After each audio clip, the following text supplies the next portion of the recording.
Cuán hermoso eres, Jesús, son tus palabras. ¿Qué tal? Buenos días, ¿cómo están? Qué bueno, me da gusto.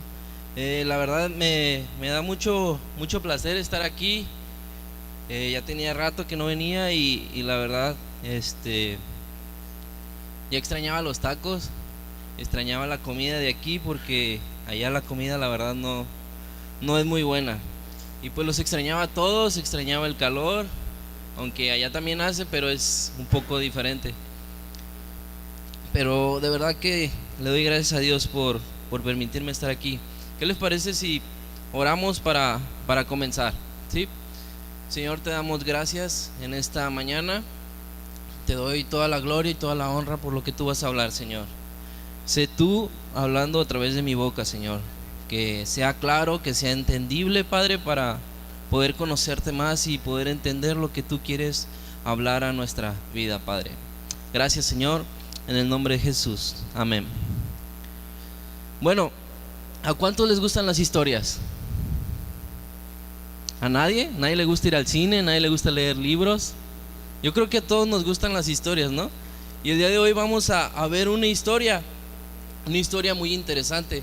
Y la encontramos en Lucas 24:13, por si gustas irlo buscando.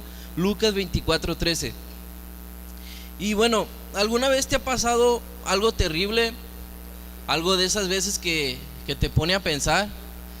De esas veces que vas caminando por la calle y nada más vas pensando tú solo y vas orando, ¿no? A lo mejor quizás, y ay, Señor, ¿qué voy a hacer? No tengo dinero y ya me están hablando los de Coppel. O Señor, ¿qué voy a hacer con esta situación? Y te agarras caminando, te agarras pensando, comentando contigo mismo, o a lo mejor a veces con alguien acerca de cosas que suceden. Y fue lo que le sucedió a dos hombres que vamos a ver ahorita en el verso que te acabo de dar. Pero antes, quiero decirte que cuando Dios se mete en tu caminata, cuando Dios se mete contigo, es porque va a transformar tu vida. Dios no se mete contigo, Dios no se muestra a ti nada más de oquis. Cuando Dios se mete en la ecuación, las cosas cambian. ¿Alguien lo cree? Muy bien. Y bueno, esta historia sucede camino a Emaús, pero en el camino la vida está a punto de cambiar para estos dos hombres. Y esta historia la encontramos en el libro de Lucas.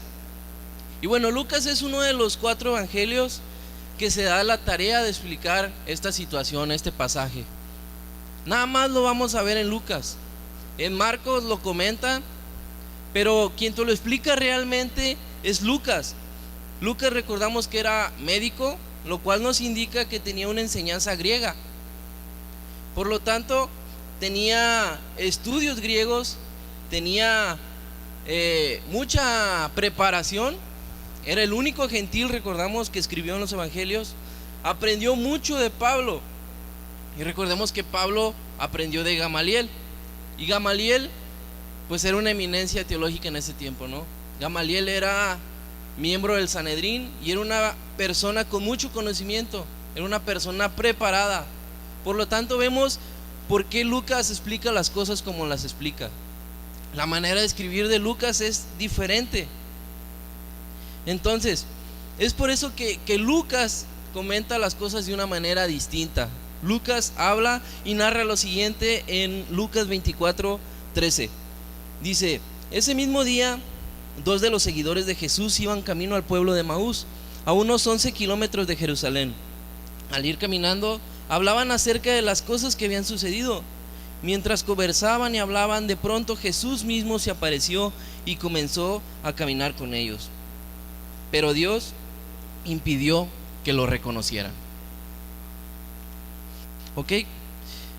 Bueno, yo estoy leyendo la versión NTV, por si cambia un poquito ahí la traducción. Pero bueno, hasta ahí estamos hablando del mismo día que resucitó Jesús. Es decir, hoy hace más de 2000 años.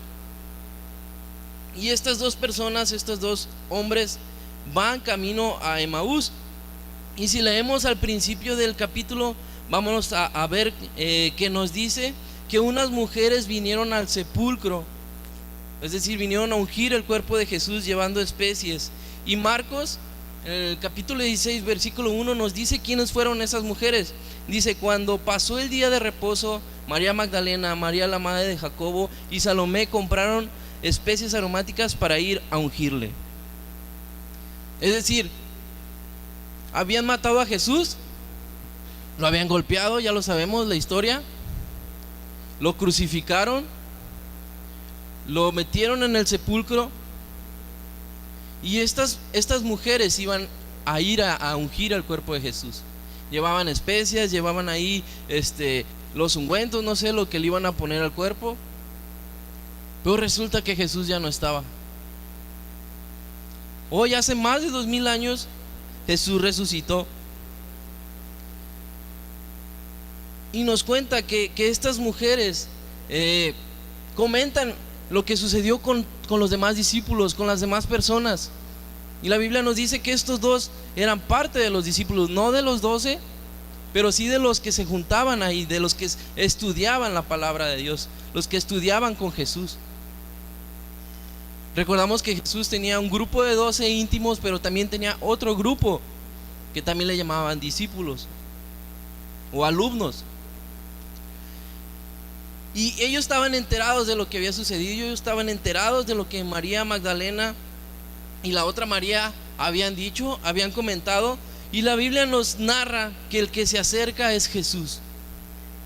Qué increíble que Jesús no solo recibió humillaciones, no solamente recibió los golpes, no solamente fue crucificado, sino que Jesús es quien va a buscar a estos dos hombres. Qué increíble, ¿no? Ahora, no, la Biblia no nos dice por qué estos dos iban a Emaús. Emaús era un lugar en Palestina que significa manantial caliente. El otro día que yo me estaba bañando aquí, abrí la llave y eran como las 2. Y dije: no, este es un Emaús, porque el agua estaba bien caliente. Y Emaús significa eso, manantial caliente. No sabemos por qué. La Biblia nos dice que está ubicada a 11 kilómetros aproximadamente al noreste de Jerusalén. Ahora, algunos teólogos dicen que la manera en la cual ellos iban a predicar a las aldeas era de 2 en 2. No sabemos si es el caso, como los mormones, ¿no? Los testigos, no sé, que llegan y tocan a las puertas, que van de 2 en 2. Igual. No sé si era el caso, pero lo que sí estoy seguro es que ellos no iban al sepulcro como estas dos mujeres. Jesús tiene que aparecerse en su camino, Jesús tiene que aparecerse en su vida. Y esto es a pesar de ser discípulos, a pesar de ser personas que conocían, a pesar de conocer que Jesús ya no estaba en el sepulcro. Su vida seguía con dudas. Y los vemos yendo hacia otro lado. Lo que sí es seguro es que no iban al sepulcro. Iban hacia otro lado, y Jesús se interpone, Jesús se mete en su camino. Y ellos dos estaban hablando acerca de lo que había sucedido. Sin embargo, no estaban buscando al Señor. Iban comentando así: oye, ¿te acuerdas que Jesús nos había dicho? Oye, ¿es cierto lo que habrán dicho las mujeres? ¿Habrá sido cierto? ¿De verdad no estará ahí el cuerpo? ¿Si habrá resucitado o no habrá resucitado? Estaban comentando, pero no estaban yendo a buscar a Jesús. Y tristemente muchas veces nosotros estamos así. Comentamos los temas más nuevos de la iglesia, comentamos cosas que suceden en el ministerio, cosas que suceden con los miembros de la iglesia, pero no estamos buscando a Jesús. Tenemos el conocimiento porque lo hemos escuchado. Incluso México tiene una cultura católica, y esa religión tradicional tiene conocimiento de quién es Dios y quién es Jesús a su manera. Pero hay un conocimiento. Como ciudadanos mexicanos tenemos un conocimiento de quién es Cristo. Y estos dos estaban platicando, estaban comentando, pero no estaban yendo a buscar a Jesús. Y muchas veces nosotros venimos a la iglesia, platicamos, comentamos, tocamos los temas más relevantes o más nuevos, pero no estamos buscando a Jesús.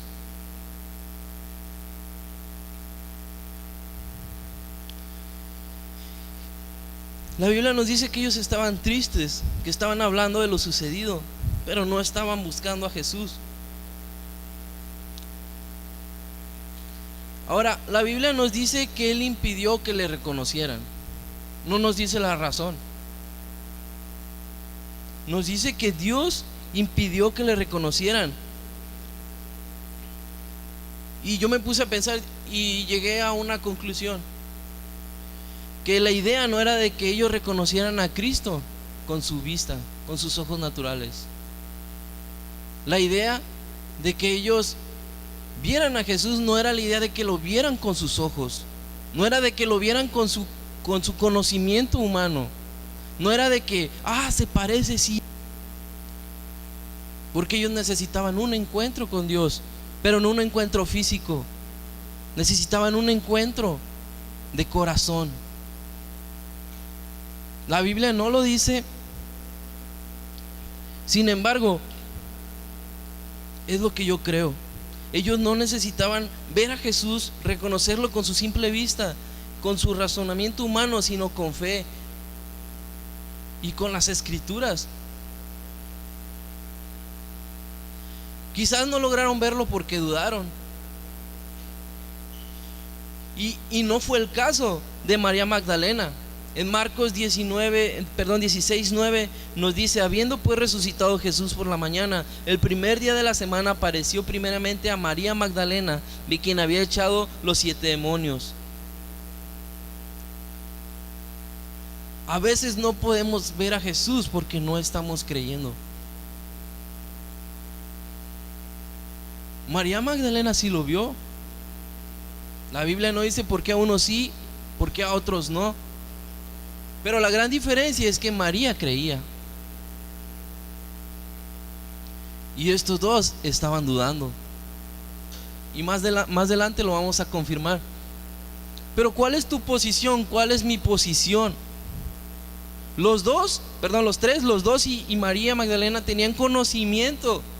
Se habían topado con Jesús, lo conocían. La diferencia es que unos creían y los otros dudaban. ¿Cuál es nuestra posición hoy en día? Estamos en días santos, en fechas santos, estamos de vacaciones, están bien buenos los camarones. Pero la esencia de estos días es Cristo. ¿Estamos creyendo en la esencia o en la costumbre? Y hay una diferencia. María Magdalena lo vio. Dicho, la Biblia nos dice que fue la primera que lo vio. Y ellos dos, aunque eran discípulos, también nos dice la palabra, no lo pudieron ver. Dios impidió. En el verso 17 del capítulo 24 de Lucas, Él les preguntó: ¿de qué vienen discutiendo tan profundamente por el camino? Se detuvieron de golpe con sus rostros cargados de tristeza. Entonces uno de ellos, llamado Cleofas, contestó: tú debes ser la única persona en Jerusalén que no oyó acerca de las cosas que han sucedido allí en los últimos días. ¿Qué cosas?, preguntó Jesús. Las cosas que le sucedieron a Jesús, el hombre de Nazaret, dijeron. Era un profeta que hizo milagros poderosos y también un gran maestro a los ojos de Dios.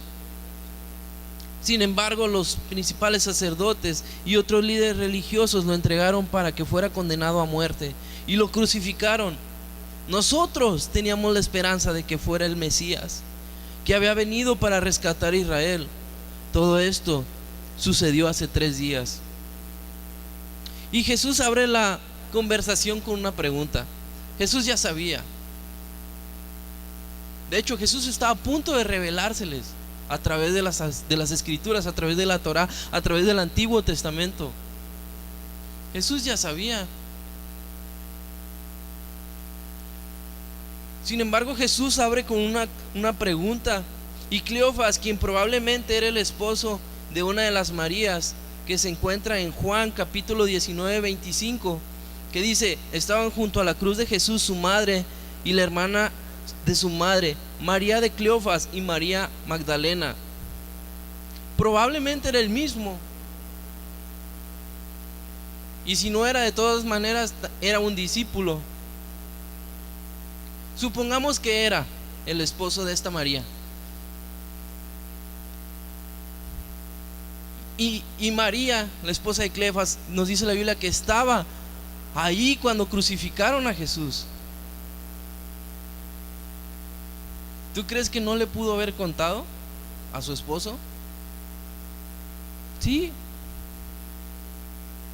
De una o de otra manera, Cleofas sabía quién era Jesús.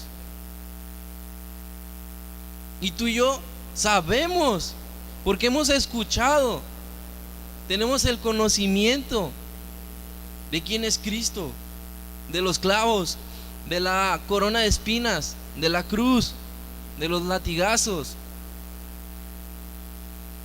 Pero no es lo mismo conocer de Jesús que conocer a Jesús. Todos conocemos que hay un sol, que hay una luna, pero ¿quién conoce de los componentes de la luna o del sol? La distancia del sol a la tierra. Conocemos, tenemos el conocimiento. ¿Por qué? Porque lo hemos visto, hemos sentido el calor. Pero realmente, ¿quién ha ido a la luna o quién ha ido al sol? ¿Quién realmente ha estado ahí y conoce ese lugar? Y lo mismo le estaba sucediendo. Entonces, si era o no esposo de esta María, en realidad no es muy relevante. Lo que nos confirma es que estos discípulos estaban muy empapados del conocimiento de quién era Cristo, pero realmente faltaba que ellos creyeran con el corazón. ¿Cuántos nosotros tenemos el conocimiento, pero no hemos llegado a mantener una relación con Él? ¿O cuántos la hemos tenido y la hemos abandonado? ¿Cuántos hemos dejado de orar? Es muy complicado, yo lo sé, pero hasta Jesús lo hacía. A tal grado de que llegan los discípulos un día y le dicen: a ver, Jesús, ¿tú cómo le haces? ¿Haces milagros? ¿Sanas enfermos? ¿Das vista a los ciegos? ¿Cómo le haces, Jesús? Hemos visto como que te la pasas orando todo el tiempo. Nos levantamos y ya estás orando. Nos vamos a acostar y tú sigues orando. Debe de haber algo realmente poderoso en eso que tú haces. Enséñanos a orar. Está bueno, siéntense. Cuando oren, oren así.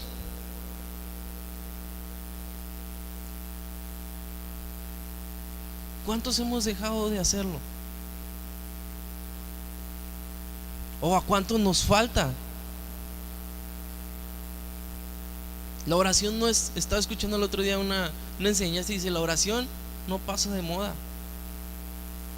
La oración no pasa de moda. A lo mejor la liturgia cambia, a lo mejor los escenarios cambian, a lo mejor la música, los instrumentos cambian, la vestimenta cambia,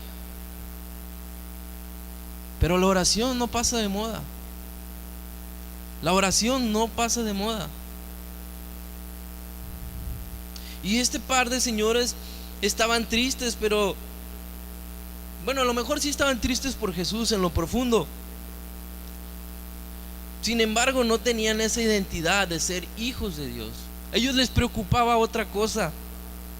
La palabra tristeza que se usa en esta porción es una palabra griega llamada skundrops, que significa enfuruñado, es decir, de semblante iracundo, alicaído o demostrando una apariencia lamentable, hasta cierto grado de molestia. ¿Por qué? Porque ellos estaban tristes, pero con un aspecto molesto, porque en el original es lo que significa la palabra tristeza. ¿Por qué? Para ellos, para estos dos, solo era un profeta de Dios, alguien que hizo milagros, un gran maestro. ¿Sí me van entendiendo hasta ahí? ¿O lo estoy confundiendo mucho? Ellos conocían, pero ellos conocían desde un aspecto que era un profeta, que era alguien que agradaba a Dios, que era alguien que hacía milagros. No tenían ellos esa identidad y esa perspectiva de que Él era el Hijo de Dios, de que Él era su Salvador, porque no tenían esa intimidad con Él. Y para que quede un poquito más claro, para los judíos, la costumbre, la cultura judía era que después del tercer día, al cuarto día, el alma del muerto se retiraba del cuerpo de la persona. Es decir, después del tercer día ya no se podía hacer nada, ya no se podía resucitar. Era la cultura judía. Ellos lo entendían. Por eso, recuerdan en Juan 11:39, cuando Jesús les dice: quiten la piedra. Marta, la hermana de se me fue el nombre, de Lázaro, lo estaba calando. Marta, la hermana de Lázaro, dijo: Señor, ya debe de oler más. Además lleva ya, ¿cuántos días? 4 días. Es decir, Señor, ya no se puede hacer nada. Señor, acuérdate que después del tercer día ya no se puede resucitar. Además huele feo. Y ellos estaban diciendo: no, pues es que Él hacía milagros, sanaba enfermos, sabía mucho, tenía muchos conocimientos teológicos, sabía mucho del Antiguo Testamento. Pero los sacerdotes, los fariseos, lo mataron. Pero eso pasó hace 3 días. Es decir, si hoy no resucita, ya valimos. Si hoy no resucita, ya no hay esperanzas. Si hoy no resucita, realmente hemos creído en nada. Ellos estaban poniendo más atención a la cultura. Ellos estaban entendiendo más a su conocimiento cultural que a lo que Jesús había dicho. Es por eso que ellos estaban creyendo en un Jesús que hacía milagros, estaban creyendo en un Jesús que era bueno, en un Jesús que sabía mucho, pero no estaban creyendo en su Salvador. Esto pasó hace 3 días. No creemos que haya sido de verdad el Hijo de Dios. Marta dijo: Señor, ya es el 4.º día, ya no se puede hacer nada. Además huele bien feo.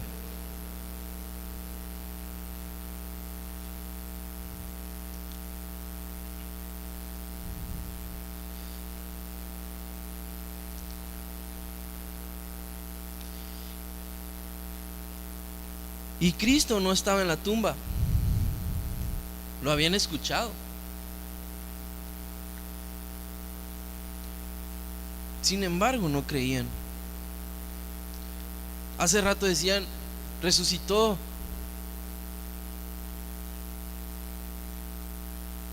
No está en la tumba. Pero ¿lo creemos de verdad? ¿Lo creemos de corazón o simplemente como un conocimiento?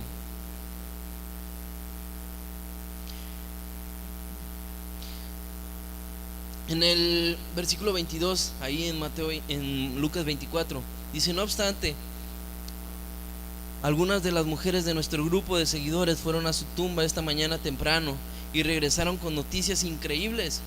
Dijeron que el cuerpo había desaparecido y que habían visto ángeles, quienes les dijeron que Jesús estaba vivo. Algunos de nuestros hombres corrieron para averiguarlo y efectivamente el cuerpo no estaba tal como las mujeres lo habían dicho. Y estos dos sabían que había alguien, unas mujeres que habían ido y no lo habían encontrado. También fueron otros y también corroboraron de que el cuerpo no estaba, pero ellos no habían ido. Ellos estaban siendo espectadores. ¿Qué fue lo que no logró motivarlos para ir a verlo por sus propios ojos? ¿Qué es lo que a nosotros nos impide involucrarnos en las actividades de aquí de la iglesia? Gracias a Dios por todos los que sirven y todos los que ayudan, pero desgraciadamente son los mismos en todas las áreas. Y lo decían hace rato, es cierto, hay trabajo, hay responsabilidades, hay familia, pero ¿y Dios? Algún día nosotros estábamos en la posición que el mundo ahora está, y si nadie nos hubiera hablado a nosotros de Cristo, quién sabe cómo estaríamos. Pero estos dos estaban de espectadores. Ah, sí, dos mujeres fueron y dijeron y esto, y también fueron los otros, y también sí es cierto, pero ellos no fueron. Estaban de espectadores, estaban bien cómodos, sentados, nada más a ver qué estaba pasando. Ah, mira qué padre cena hubo. Oye, sí es cierto. Sí, pero pues, sí, están diciendo que fueron y vieron y no hay nadie, sí es cierto, pero no se pararon de su lugar, no hicieron nada al respecto, estaban de espectadores, estaban nada más viendo, como cuando tú vas al cine o cuando vas al teatro y nada más te sientas con tus palomitas bien a gusto a ver la película. Y en esta película todos tenemos que ser actores, todos tenemos que ser protagonistas, todos tenemos que ser parte del elenco. En esta película no podemos nosotros sentarnos con unas palomitas y un refresco bien grande a nada más estar observando. Si nosotros nos sentamos nada más en nuestro lugar bien cómodos y nada más estamos viendo, vamos a ser igual que estos dos. Y en lugar de ir y encontrarnos con Jesús, vamos a ir y a estar caminando hacia otro lado. Y nuestras vidas jamás van a ser transformadas. Nos vamos a emocionar quizás un momento vamos a estar bien alegres porque oraron por mí y a lo mejor me caí y qué padre es todo eso. Pero Dios tiene muchas cosas más que una simple experiencia. La Biblia dice que sus misericordias son nuevas cada mañana es otra oportunidad, cada mañana es una experiencia nueva. Pero las experiencias no las viven las personas que están sentadas. Las personas que permanecen en un mismo lugar. Y estas dos personas estaban de espectadores. No participaron. Simplemente estaban viendo cómo los demás iban. Pero lo que sí es cierto es que pronto esa apatía que estaban teniendo se iba a terminar. En el verso 25, entonces Jesús les dijo: ¿qué necios son? ¿Les cuesta tanto creer todo lo que los profetas escribieron en las escrituras? ¿Acaso no profetizaron claramente que el Mesías tendría que sufrir todas estas cosas antes de entrar en su gloria? En pocas palabras, Jesús les estaba diciendo: ¿acaso son tontitos? Porque la palabra griega usada en este contexto es inteligentemente. Es decir, ¿acaso son tan poco inteligentes ustedes?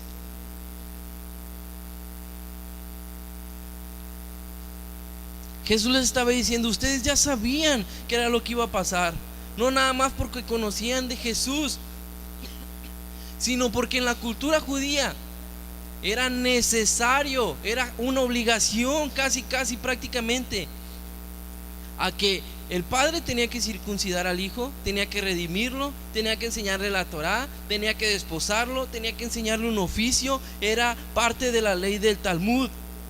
Y la palabra educación en hebreo significa jinuj. Esa palabra también quiere decir dedicación. Esto nos muestra que según la mentalidad judía, la educación era una dedicación continua al servicio de Dios a través de las escrituras y del cumplimiento de los mandamientos. Es decir, no nada más porque anduvieron con Jesús, no nada más porque era un tema actual, sino porque era una responsabilidad de los padres enseñar a los hijos el Antiguo Testamento. Y Jesús le está diciendo: ¿por qué no le creyeron a los profetas, las escrituras? ¿Por qué son tan necios? Independientemente que sea un tema público, ustedes tienen las bases, sus padres se las enseñaron, y la educación servía para transmitir el conocimiento de la Torá. Era una tradición para fomentar la observación de los mandamientos, para mostrar valores morales y éticos del pueblo judío. Antes de que hubiera escuela, el abuelo y el padre eran los encargados de enseñar a los niños.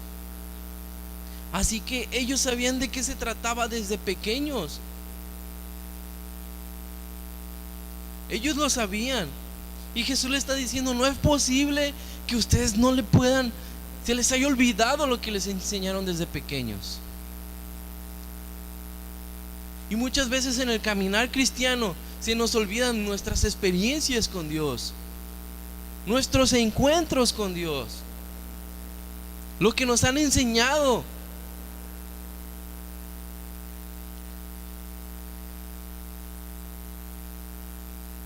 ¿Cuántos les hemos dejado de creer a las escrituras, a lo que Jesús dijo en su palabra?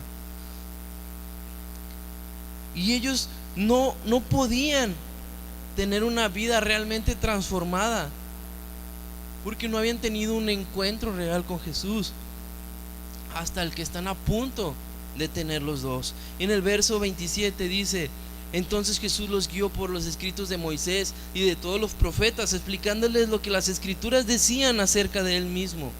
Era necesario que Jesús les explicara de su propia boca. El mejor predicador, el mejor conferencista, estaba a punto de aclarar su mente, estaba a punto de quitar esa venda de sus ojos.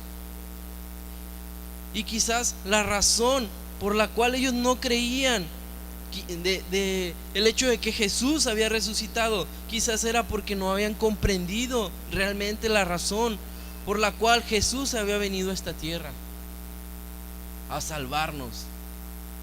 Ya lo estaban viendo como una costumbre, como parte de la historia nada más.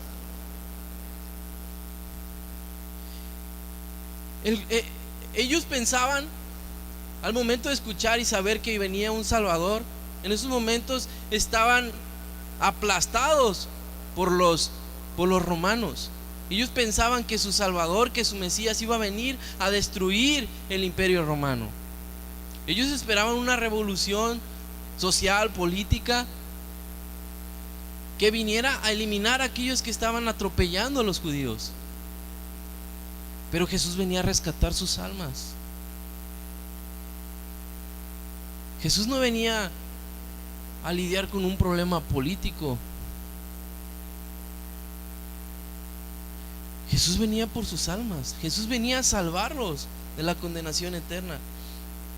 Y Jesús les explica desde el principio, desde Adán y desde Eva, desde la caída, desde la separación del hombre y de Dios. Y Jesús empieza a comentarles que al desobedecer a Dios, ellos abren la puerta del pecado. Abandonó a la humanidad. Dios ya tenía la solución para el pecado. Y en Génesis 3:15 dice: y pondré enemistad entre ti y la mujer, y entre tu simiente y la simiente suya. Esta te irá en la cabeza y tú le herirás en el calcañar. Desde ahí Moisés relataba en Génesis que había un Salvador que acabaría con el pecado, que había un Salvador, que vendría un Salvador que vencería a la muerte. Desde el principio, desde Génesis. Y nos dice Lucas que empezó Jesús a hablarles desde los escritos de Moisés. Y si vamos a Génesis, desde Génesis, después de la caída, después de la desobediencia, después de entrar el pecado a la humanidad, entra Jesús. Desde el principio estaba la profecía del Salvador.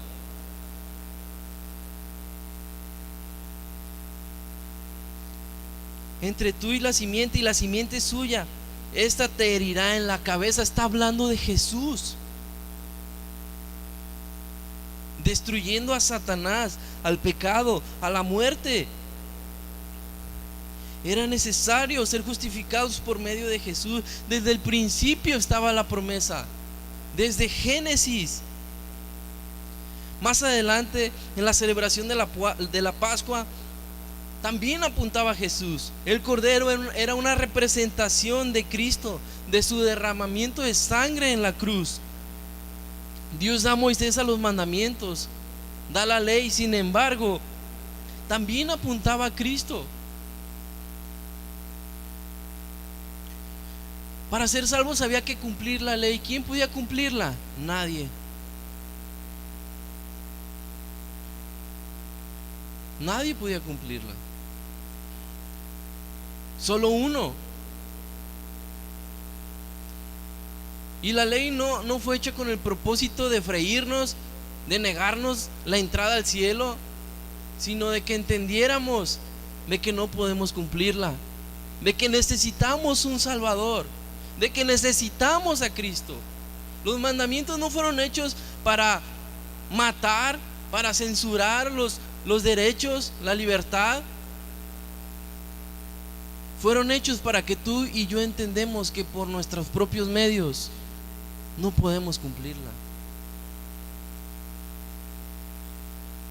Para que tú y yo nos diéramos cuenta de que realmente necesitamos a Cristo, de que necesitamos un Salvador, de que ese Salvador es Cristo. Y es lo que Jesús les estaba explicando a estos dos a través de las escrituras del Antiguo Testamento. Y le estaba diciendo, la ley fue hecha para que ustedes dos se dieran cuenta de que necesitan un Salvador, de que todos nosotros aquí, de que toda la humanidad necesita un Salvador,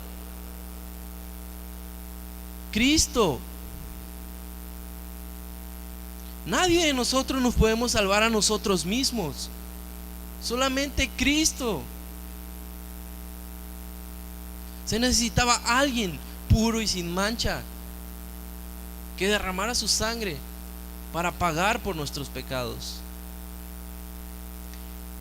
Y yo creo que aquí ni yo ni nadie somos esa persona.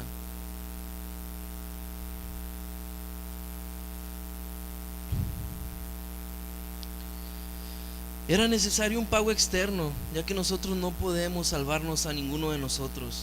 El Mesías vino a liberarnos de nuestros pecados. El propósito de la ley era que nos diéramos cuenta que somos incapaces de cumplirla.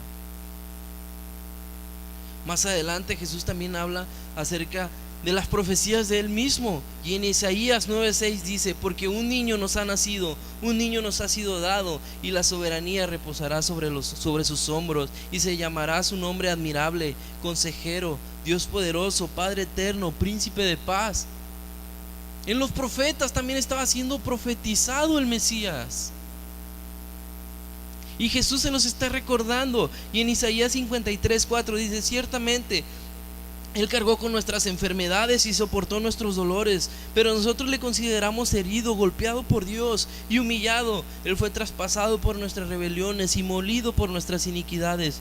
Sobre Él recayó el castigo, precio de nuestra paz, y gracias a sus heridas fuimos sanados. Todos andábamos perdidos como ovejas, cada uno seguía su propio camino, pero el Señor hizo recaer sobre ella iniquidad de todos nosotros. Maltratado y humillado, y ni siquiera abrió su boca. Como cordero fue llevado al matadero, como oveja enmudeció ante su trasquilador, y ni siquiera abrió su boca. Después de aprenderlo y juzgarlo, le dieron muerte. Nadie se preocupó de su descendencia. Fue arrancado de la tierra de los vivientes y golpeado por la transgresión de mi pueblo. Se le asignó un sepulcro con los malvados y murió entre los malhechores, aunque nunca cometió violencia alguna, ni hubo engaño en su boca. El Mesías del que profetizaba Isaías estaba enfrente de ellos. Y Jesús se los estaba explicando. Se lo explicó con el antiguo, con la Torá, los escritos de Moisés. Ahora lo estaba haciendo con los profetas. Y el mismo Mesías del cual estaba hablando Jesús estaba enfrente de sus ojos, el Salvador del mundo. Pero era necesario que Jesús tuviera ese encuentro con ellos dos. Es necesario que tú y yo tengamos ese encuentro con Dios. Es realmente necesario que nos topemos con Él, que nos echemos una caminadita con Jesús y realmente derramemos nuestro corazón con Él. Podemos tener todo el conocimiento, podemos conocer la Biblia de memoria, todos los comentarios bíblicos, podemos conocer el hebreo, el arameo y el griego original. Pero si lo tenemos nada más como un conocimiento, de nada nos sirve. Ellos lo sabían, ellos lo conocían por tradición, por cultura, porque se los habían enseñado, porque era un tema de actualidad. Sin embargo, no ardía en su corazón.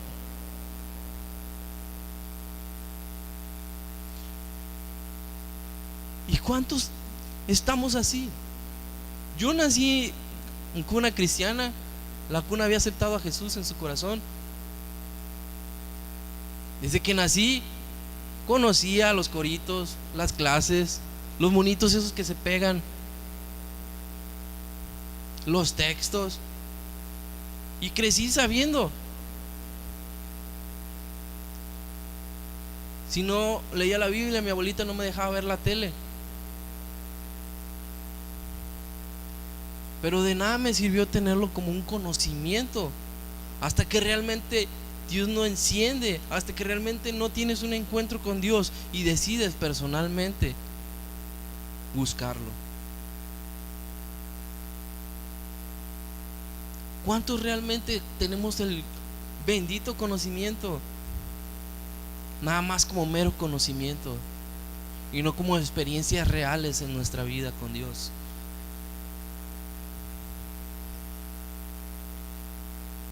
Jesús les explica, a ver, ¿por qué no le hicieron caso a los profetas? ¿Por qué no le hicieron caso a Moisés? Ustedes saben de qué se trata.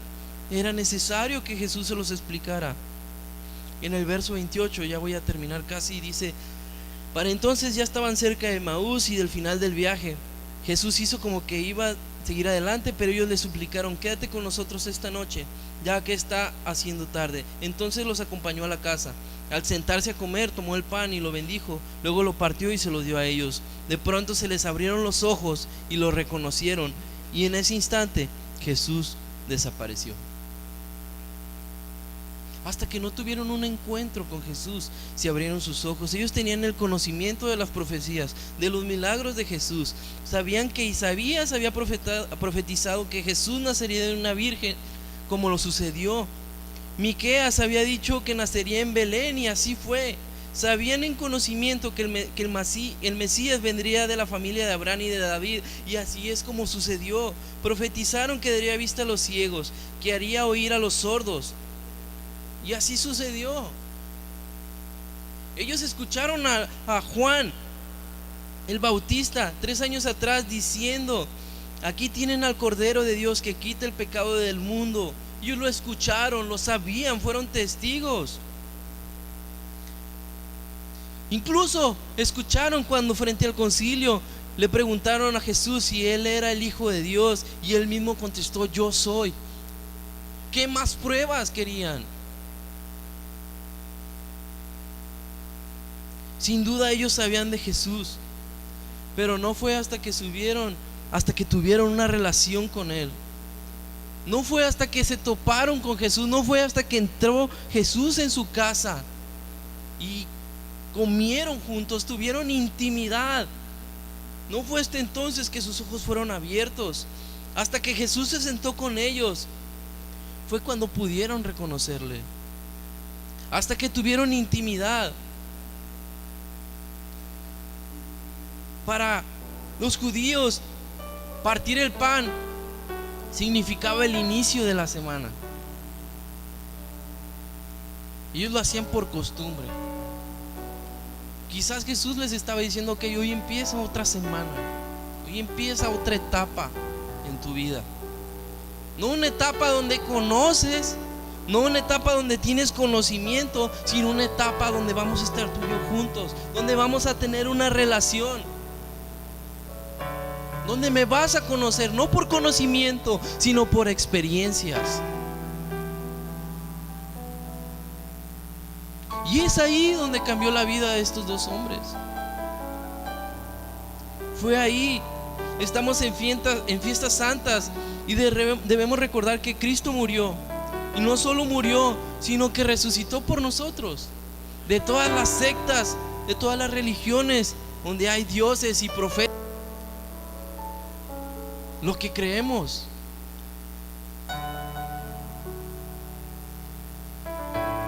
en lo que creemos, Jesús es el único que ha resucitado. Ni Mahoma, ni Buda, solo Cristo. Y resucitó para tener un encuentro personal con nosotros. Si Cristo no hubiera resucitado, dice la Biblia, en vano lo que hemos creído. No es en vano lo que creemos. No es en vano. A lo mejor conocíamos de Cristo, pero es muy diferente a conocerlo a Él. Quizás debamos echarnos una caminadita con Jesús y recordar lo que ya sabíamos, no como conocimiento, sino para empezar una verdadera relación con Él. Nunca se me va a olvidar lo que mi tío Nahún enseña en todas sus predicaciones: una relación con Dios. Y él dice que si muere y lo único que logró enseñar es tener una relación con Dios, él ya la hizo. Y me gusta porque no le interesa los conocimientos teológicos. ¿Sabe? Sí, claro que sabe. Pero no le interesan los títulos, no le interesan los seminarios que pudo haber dado o escrito, sino que las personas conozcan a Cristo. Yo no conozco tu condición, ni tampoco trato de juzgarte.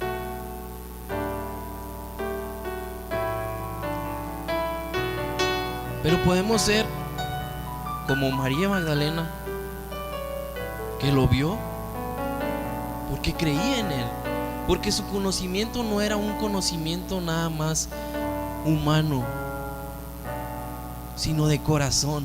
O podemos ser como Cleofas y el otro que no nos menciona quién es la Biblia, que Dios tuvo que recitarles todo los escritos de Moisés y los profetas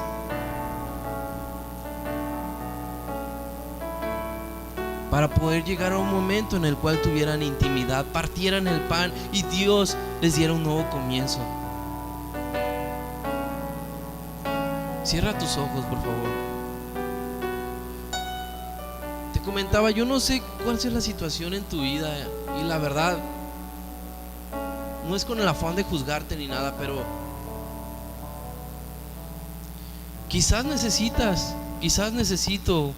echarme una caminadita con Jesús, unos 11 kilómetros, donde recuerde y reviva todo lo que ha hecho por mí, para que al final del viaje poderle decir: Señor, no te vayas, quédate conmigo, vamos a cenar. Y que Jesús parta el pan para que empiece una nueva temporada en nuestra vida, para que nuestras vidas sean transformadas, para que nuestros ojos sean abiertos y para que el conocimiento de quién es Cristo en nuestra vida no sea nada más un conocimiento humano. Si ese es tu caso, por favor pasa al frente y los líderes me van a ayudar a orar por ti.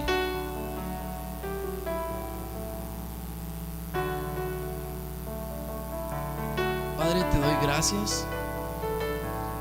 Gracias, Señor Jesús, porque eres bueno, eres maravilloso, Señor, y tú siempre nos das una oportunidad, Padre, para conocerte aún más. Te pido, Señor Jesús, que toques los corazones, que no sean nada más palabras, Dios. Necesitamos de ti, Jesús. Ayúdanos a reconocerlo. Ayúdanos a reconocerlo, Señor, que te necesitamos, que necesitamos un nuevo comienzo, Dios.